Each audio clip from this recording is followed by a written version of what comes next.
Bienvenidos, la clase de hoy es de equilibrio ácido-base. Mi nombre es Emilio de Simone. Para empezar a hablar de equilibrio ácido-base es importante definir lo que es el pH, que es una medida del grado de acidez o basicidad que puede presentar una sustancia o una solución. El pH normal en los seres vivos, en los mamíferos, por lo menos los animales que nosotros estudiamos, está en 7,4, ¿no? En un rango que va de 7,35 a 7,45. Por debajo de 7,35 podemos saber que está en acidosis, hasta un límite de 6,8 que es lo mínimo compatible con la vida. Por encima de 7,45 hasta 7,8 vamos a hablar de alcalosis, y por encima de esto el límite de 7,8 ya también va a ser incompatible con la vida. Entonces, bueno, cuando hablamos de un ácido, podemos decir que es una sustancia que es capaz de ceder un protón. O sea, los ácidos ceden protones y los protones, como vamos a ver, van a producir acidosis. Y las bases son sustancias capaces de captar un protón. La acidez de un líquido viene dada por su concentración de protones. Dicha concentración la estamos expresando en estos términos de pH. Bueno, y podemos ver que el pH lo vamos a definir a partir de la siguiente ecuación, que es menos el logaritmo de la concentración de protones. El rango de medición va a ser en una escala que, como vimos, va a estar entre 0 y 14. Y esta escala se calcula de acuerdo a la concentración de iones hidrógeno. Como podemos ver acá en esta fórmula, para calcular el pH necesitamos saber la concentración de los iones hidrógenos, que también vamos a llamar protones. Esta ecuación es la ecuación entonces para calcular el pH. ¿Cuál es la relación entre la concentración de protones y pH? Bueno, acá en este gráfico vemos en el eje Y la concentración de protones y en el eje X el pH. Podemos ver que por debajo de 7,4 estamos hablando de acidemia. Esto es porque estamos en un sistema orgánico, ¿no? Un mamífero, por ejemplo. Y por encima de 7,4 vamos a estar hablando de alcalemia. La alcalemia, fíjense que se corresponde con una menor concentración de protones y la acidemia con una mayor concentración de protones. A nivel general, el pH vimos que en los mamíferos es de 7,4 el valor normal. Cuando vemos en el universo, ¿no?, de las cosas que nos rodean, cuál es el pH, vamos a ver que pH de 7, que es un pH neutro, lo tiene solo el agua pura. Después, el agua, acá dice del lago saludable, ¿no? O sea, un agua salina que podemos estar consumiendo, tiene un pH ligeramente más bajo de 7. La leche también. Después empezamos a ver algunas frutas como banana, bueno, lluvia ácida, los cítricos, las gaseosas, están en un pH 2, 3, y después ya vienen ácidos, ¿no?, como ácidos sulfúricos, ácidos de baterías. Por encima de 7 vamos a ver el agua de mar, huevos, bicarbonato está en 9, detergente, leche de magnesio, y después empieza a haber cosas como amoníaco, soda cáustica, cosas que son también agresivas por el grado de alcalinidad que presentan. Bueno, cuando vemos la concentración de protones y pH en los fluidos orgánicos, fijémonos que en sangre arterial el pH va a estar en 7,4, es lo que habíamos visto. Acá es la concentración de protones que le corresponde, que como vemos va a estar en 1000 equivalentes litros. Generalmente como los valores de la concentración de protones terminan siendo valores muy incómodos, ¿no?, para manejar, se maneja directamente el valor del pH para hablar del grado de acidez. Entonces vamos a ver que en sangre venosa el pH es ligeramente más bajo, en el líquido intersticial también, en el intracelular como consecuencia del metabolismo. El metabolismo de las células va produciendo ciertos ácidos orgánicos que hace que de 7,4 pueda llegar a tener valores bajos como 6, por ejemplo en anaerobiosis se produce ácido láctico, y en la orina como consecuencia de la posibilidad que tiene el riñón de eliminar protones y a su vez recaptar bases, es variable y anda en un rango de 4,5 a 8. Por otra parte, fíjense, el ácido clorhídrico que es producido por el estómago tiene un pH de 0,8. En el estómago no está en este pH, sino que está, como se mezcla con otras secreciones, está en un valor de aproximadamente la secreción gástrica de un pH de 2.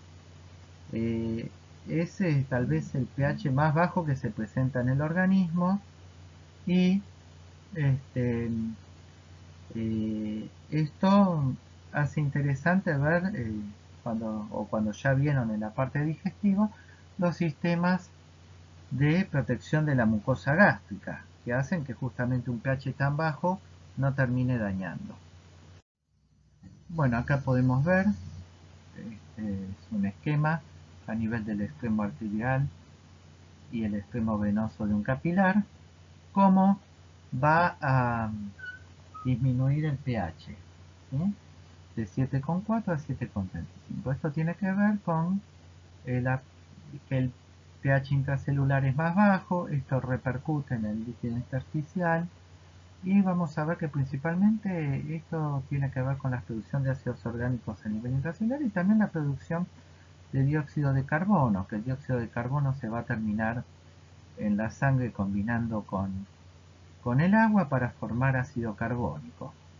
Y eso explica gran parte de esta diferencia de pH, ¿sí?, como en el extremo venoso el pH es más ácido. Bueno, ¿cuáles son los ácidos formados en los procesos metabólicos? Tenemos ácidos volátiles como es el dióxido de carbono, ácidos fijos como el ácido sulfúrico, el ácido fosfórico, que se producen principalmente por la oxidación de complejos azufrados y moléculas de fósforo del organismo, y ácidos orgánicos como el ácido láctico, el ácido acetoacético, el beta-hidroxibutirato o butírico, ¿no?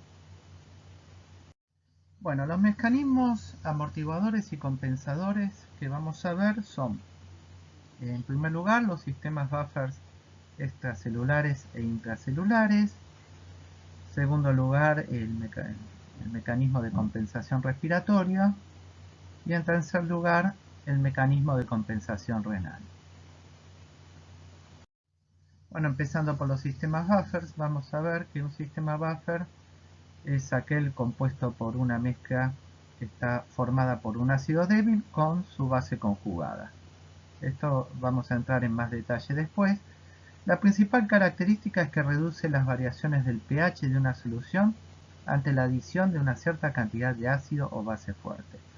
El ejemplo de uno de los sistemas buffer más importantes en el organismo es el sistema de bicarbonato y ácido carbónico.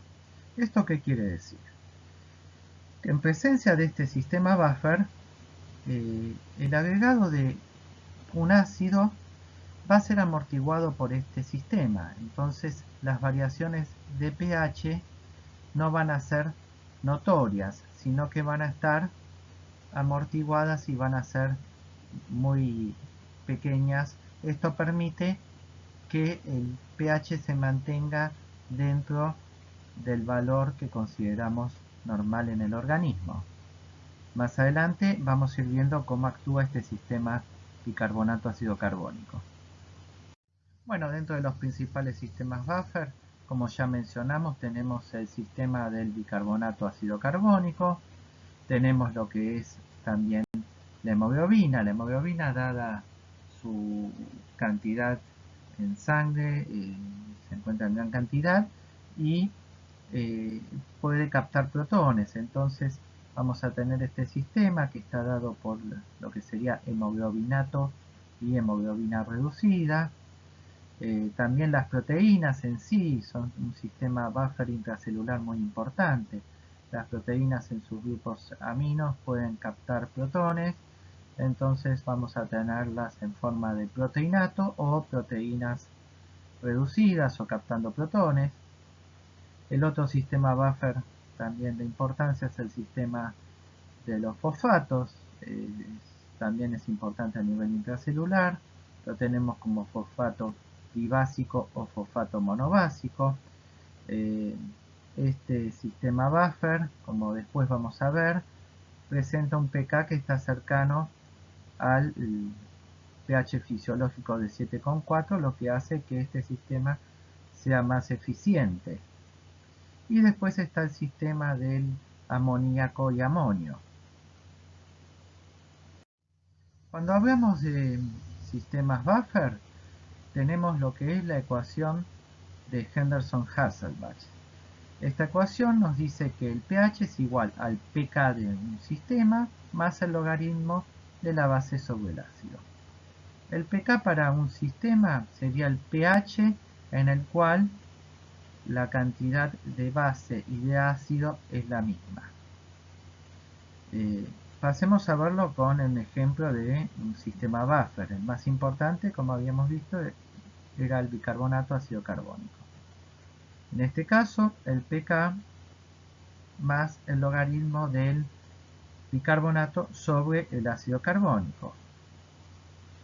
El ácido carbónico, como vamos a ver, se disocia fácilmente en dióxido de carbono y agua. Entonces, en algunos casos, directamente en el denominador, en vez de aparecer ácido carbónico, vamos a ver que se completa poniendo dióxido de carbono. Este gráfico nos va a mostrar el esquema de lo que es la curva de titulación del sistema buffer bicarbonato ácido carbónico. Ahora vamos a ir viendo, como les había dicho, el pH es igual al pK más el logaritmo, acá tenemos bicarbonato y acá ya directamente ponemos la presión de dióxido de carbono. Como la presión de dióxido de carbono está en milímetros de mercurio, para poder utilizarla en esta fórmula se multiplica por el factor que es 0,03. De esta forma nos va a quedar la fórmula desarrollada. Acá podemos ver que el pK, el punto en el cual vamos a encontrar 50% de ácido carbónico, dióxido de carbono, como vemos en la columna de la izquierda, y 50% de bicarbonato, es en el pH 6.1. Si hay mayor cantidad de bicarbonato, vamos a ver que el pH va a ser mayor. Por ejemplo, si estaríamos en un 75% de bicarbonato y un 25% de ácido carbónico, ya el pH no es 6,1, va a ser, acá como podemos ver, nos llega a 7, pero es 6.7 más o menos.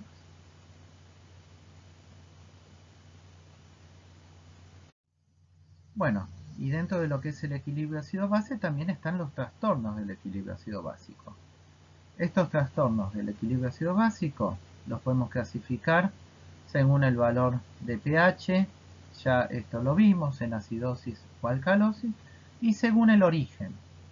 Vamos a ver, de acuerdo a la ecuación que vimos en la diapositiva anterior, que un trastorno es metabólico cuando se produce ya sea una elevación o una disminución de lo que es el bicarbonato.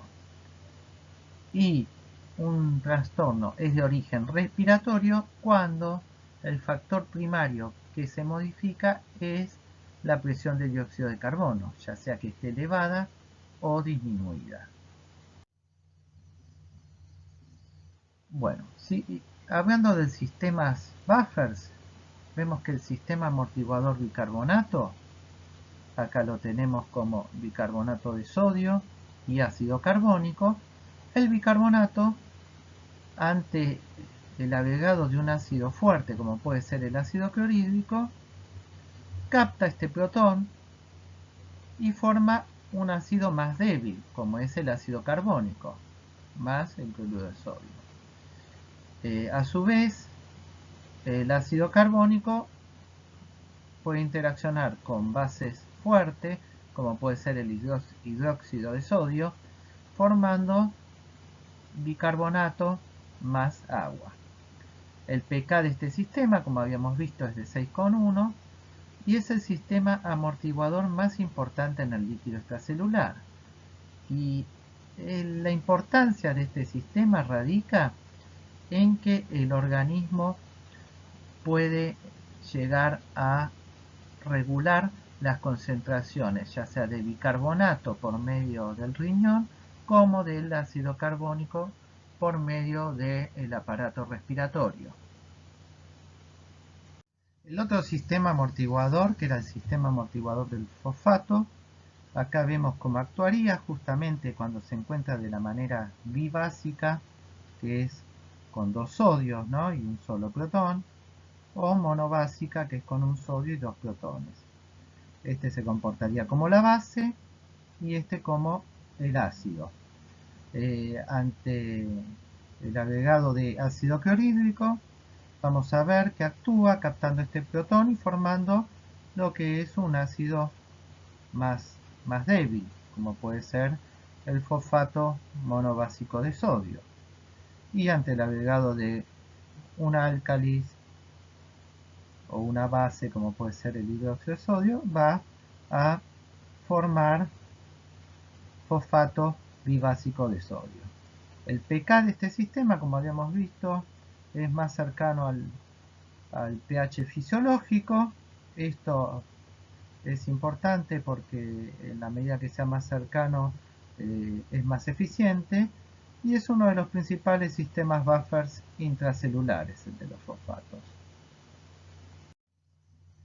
Bueno, y acá podemos ver en este gráfico comparar lo que son las curvas de titulación de los buffers fosfato y bicarbonato.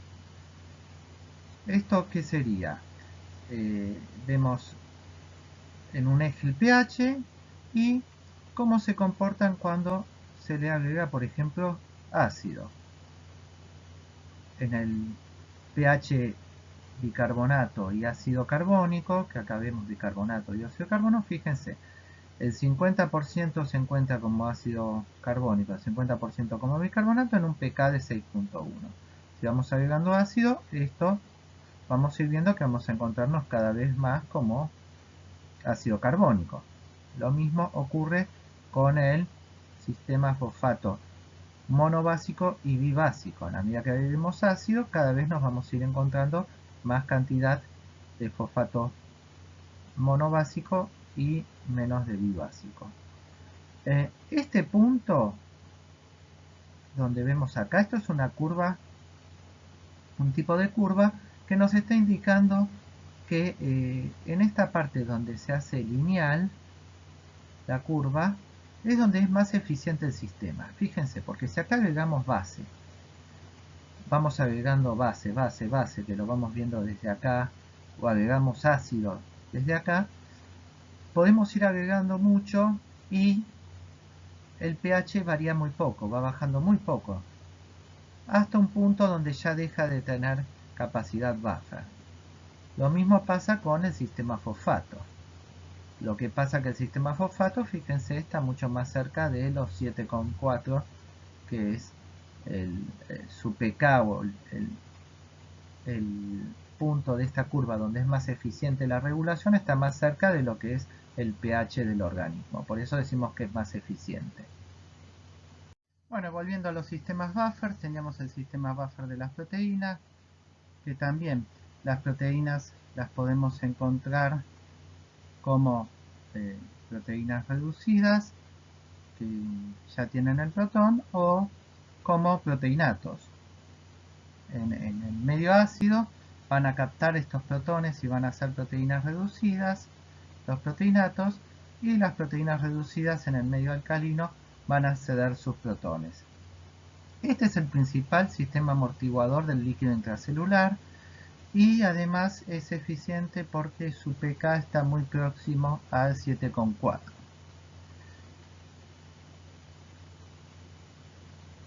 Bueno, vamos a continuar con esta segunda parte de equilibrio ácido-base. Este es un esquema donde acá podemos ver cómo actúa el sistema bicarbonato ácido carbónico y los mecanismos amortiguadores y compensadores. Ante un exceso o una escasez de protones, van a actuar lo que acá vemos como otros sistemas amortiguadores, que eran los sistemas que no son bicarbonato ácido carbónico, la hemoglobina, las proteínas, el sistema de los fosfatos, etc. Acá podemos ver que ante un exceso de protones se va a formar ácido carbónico que va a actuar de alguna manera disociándose con dióxido de carbono y agua, y el dióxido de carbono va a poder ser regulado, ya sea aumentando o reduciendo la ventilación. Por otro lado, tenemos el bicarbonato, que forma parte también de lo que es la reserva de bicarbonato que tiene el plasma, que es de 27 miliequivalentes por litro, y el riñón va a poder actuar reabsorbiendo las bases y secretando protones. Bueno, viendo acá una vez más cómo actúa el sistema respiratorio, en la hiperventilación, la finalidad que va a tener va a ser la de disminuir la presión de dióxido de carbono. Al disminuir la presión de dióxido de carbono, en la fórmula nos va a quedar el denominador más chico, por lo tanto el pH va a tender a elevarse. A su vez, en la hipoventilación va a aumentar la presión de dióxido de carbono. Esto va a hacer que el denominador en esta ecuación sea más grande, lo cual va a tender a que el pH sea más bajo. De esta manera, la hiperventilación sirve para elevar el pH y la hipoventilación para disminuirlo. Es la forma de compensar del sistema respiratorio. Bueno, siguiendo con cómo es la regulación respiratoria de las acidosis metabólicas. Las acidosis metabólicas son las que van a tender a una disminución del bicarbonato. Generalmente el bicarbonato puede disminuir porque aumenta algún protón por algún ácido que haya. En estos casos, ¿qué va a pasar? El aumento de los protones va a actuar directamente estimulando el centro respiratorio. Esto va a hacer que aumente la profundidad y la frecuencia de la ventilación y va a disminuir el dióxido de carbono y los protones. Entonces esto va a tender a compensar ese exceso de protones que había inicialmente.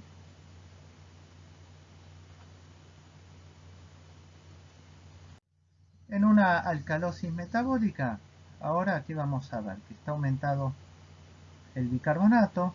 Generalmente acá nos vamos a encontrar con los protones que están disminuidos, porque esta relación tiende a que aumente el bicarbonato por sobre lo que sería el ácido carbónico. Esto va a llevar a una disminución de los protones, va a disminuir lo que sería el estímulo sobre el centro respiratorio. Esto va a llevar a una disminución de la profundidad y la frecuencia de la ventilación, y de esta manera se va a poder elevar lo que es la concentración, la presión de dióxido de carbono y la concentración de protones. Bueno, el riñón, como habíamos dicho, podía compensar reabsorbiendo bases y excretando protones. Fijémonos cómo es la reabsorción del bicarbonato filtrado en las células del túbulo proximal. Acá hay una característica, y es que el bicarbonato filtrado no es el mismo que se termina reabsorbiendo y pasando a la sangre, sino que en las células del túbulo proximal, por la presencia de la anhidasa carbónica, a partir del dióxido de carbono y agua se forma ácido carbónico, se disocia, el bicarbonato termina siendo reabsorbido, ya sea con un mecanismo con transporte con sodio o intercambiándose intercambiadores con cloro, y el protón que se disocia, ¿no?, va a terminar siendo secretado por un intercambiador con sodio. En el filtrado a nivel tubular, este protón se combina con este bicarbonato que ha sido filtrado y va a producir ácido carbónico que se disocia en dióxido de carbono y agua. El dióxido de carbono ingresa a la célula y de esta manera continúa este ciclo. La novedad de todo esto es que el dióxido de carbono, el bicarbonato filtrado, no es el mismo que se termina reabsorbiendo. Sin embargo, la puesta en marcha de este mecanismo permite reabsorber el bicarbonato. Otro de los mecanismos mediante los cuales se reabsorbe el bicarbonato tiene que ver con el sistema fosfato monobásico bibásico.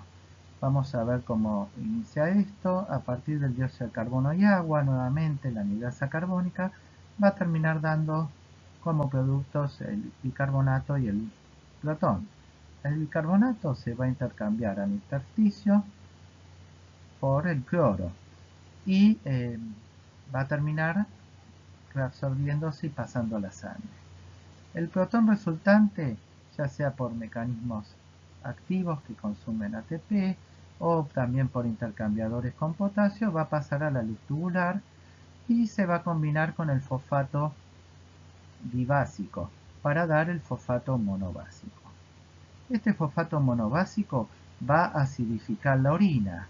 Esa acidificación de la orina puede ser titulada. Entonces este mecanismo se lo llama también mecanismo de acidez titulable en la orina. Esto está dado nada más por el sistema fosfato. Se dice que es el único sistema que termina acidificando la orina. Bueno, y este tercer mecanismo eh, también ocurre en las células intercaladas alfa. Se produce la reabsorción del bicarbonato que se produce dentro de estas células y el protón que se termina secretando, en este caso se va a combinar con el amoníaco, que como vemos puede venir desde el intersticio renal, para dar lugar al amonio. Este es el tercer mecanismo de reabsorción de bicarbonato que presenta el riñón.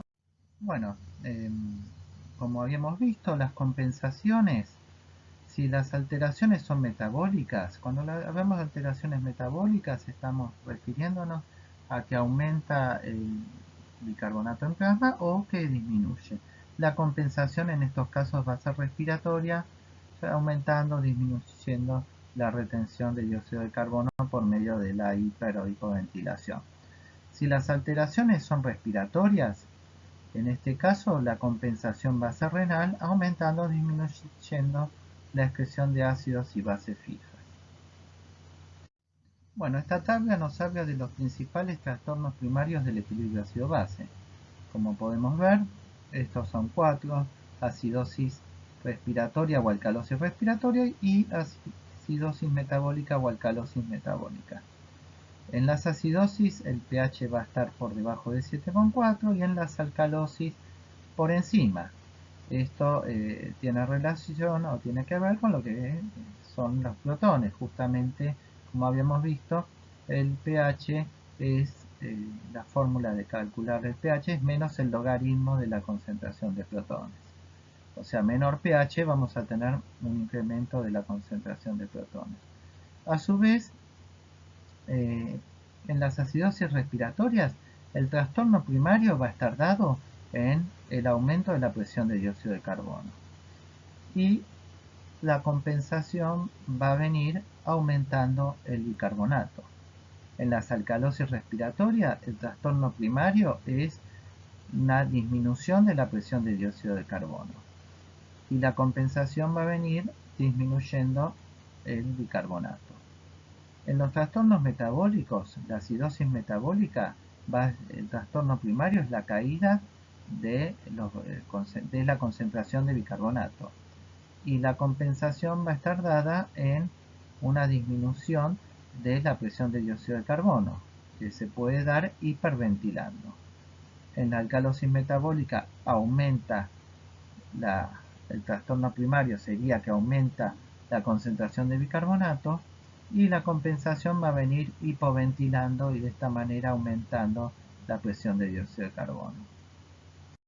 Bueno, y para ir terminando, las principales causas de los trastornos del equilibrio ácido-base. Las acidosis respiratorias tienen principalmente como causa primaria el aparato respiratorio, ya sea las vías respiratorias, como pueden ser problemas de laringitis, bronquiolitis, alergias, problemas obstructivos que no dejen ventilar bien los alvéolos, o directamente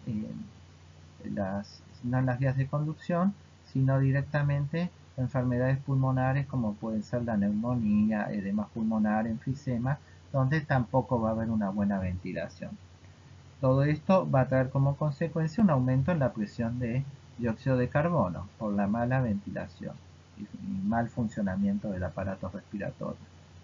En cuanto a la alcalosis respiratoria, las principales causas es la altura sobre el nivel del mar, o sea, al aumentar la altura sobre el nivel del mar, empieza a haber una disminución de la presión de oxígeno. Eso produce que para tratar de compensar esa caída de la presión de oxígeno que hay en la altura, los animales hiperventilan y de esa manera pierden en exceso dióxido de carbono con la ventilación. También puede darse en casos de estar usando una ventilación mecánica por una hiperventilación mecánica. Bueno, esto entre las principales causas. La acidosis metabólica puede estar dada por intoxicación con sustancias que puedan tener algún componente ácido, como por ejemplo los salicilatos, que serían la aspirina, o pueden darse la acidosis metabólica por pérdida directa del bicarbonato, ya sea por diarreas o alteraciones renales, o acidosis láctica, donde el ejercicio intenso que se puede llegar a producir se da en anaerobiosis, y esto genera o puede generar una cantidad importante de ácido láctico que genera una acidosis. Otra de las causas es trastornos metabólicos, como puede ser la diabetes. En este caso se habla de una cetoacidosis diabética, porque son los cuerpos cetónicos elevados los que ocasionan esta acidosis. En cuanto a alcalosis metabólica, se puede dar en el caso de vómitos gástricos. Los vómitos gástricos producen la pérdida importante de protones, y a su vez, por cada protón que se secreta a la luz gástrica, se está enviando o liberando un bicarbonato al plasma. Entonces, los vómitos terminan produciendo un incremento de lo que sería la reserva alcalina, que sería el bicarbonato presente en el plasma.